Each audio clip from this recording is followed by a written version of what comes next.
Hello, I'm Opal West with the Annie Casey Foundation. I'm a senior associate in our Juvenile Justice Strategy Group. And I am so excited today to be talking with one of our close partners in partnership to improve juvenile justice across the country, Ms. Veronica Cunningham with the American Probation and Parole Association. Veronica, I'd like to ask you a couple of questions. Why have principals specifically for youth probation? I think we know that historically in our field, we have just kind of tried to put everybody in one box, both adults and children. And I always think that when I first started getting really actively involved, this is kind of an aside, with respect to risk assessments. Uh, Risk assessments were created by men for men, yet they've been used historically for every single gender. I know that's changing. A lot of departments have changed and are doing something different now, but that's an example of how we've always done that one size fits all. In the juvenile sector, of course, for so many years we've looked at juveniles, especially those who have committed crimes that obviously we know are terrible in some situations. They thought that those individuals have the same type of mentality and the same type of mental development as an adult. So I think we have to move past that type of mindset. And I think having these core principles, they will guide us to help us to do the things that I think that are really, really necessary to get young people in the space where they are from a psychological standpoint to where we want them to be, and that's productive members of our society. Okay, Veronica, my second question for you is what is the best ways to get kids on probation back on track and where they need to be? Okay. I think when people look at the principles, they're going to be blown away by those things that we speak to as principles.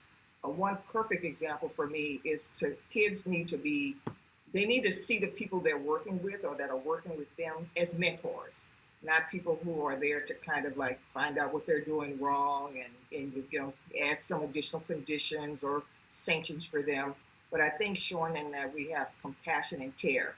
I think that there has been a move afoot over the last several years for probation departments, especially those that work with youth, to really not only touch base with the youth, but also their entire communities, because that's another way to really get them on track. If we understand the kids, where they come from, who are the people they're mostly engaged with, like family members, et cetera, that really helps. We can no longer in the criminal justice system, and specifically in community corrections, work in a vacuum. We have to work in a space where we're clicking on all cylinders, that we're connecting to not just that individual who is under supervision, but also those individuals around them. So there are a number of things that we can do, and all of the principles will speak to that to help these individuals get on track with respect to moving to the next phase of their lives. So, what is the call to action for probation departments? Oh my gosh. Wake up, everybody. It's more than a call for action for me. I see it as a movement. We have been talking about transformation and justice reform for the last 10, 15, 20 years now. It's time for us to move the needle. And actually, in our case, in corrections, it's probably like moving a boulder because our work is really a heavy lift, right? So I think the call for action is that it is no longer business as usual. I'll say that. We have to do things differently because you know what they say, if you always do what you've always done, you get the same results. And we don't want the same results. We want better results. We also want kids who, I have a friend who worked in juvenile justice for a long, long time. And one of the things she said, I love this, she says, my job is more important than anybody's because I'm working with kids. And if I do a great job, these kids won't graduate from the juvenile system to the adult system. The cycle will stop right here with me.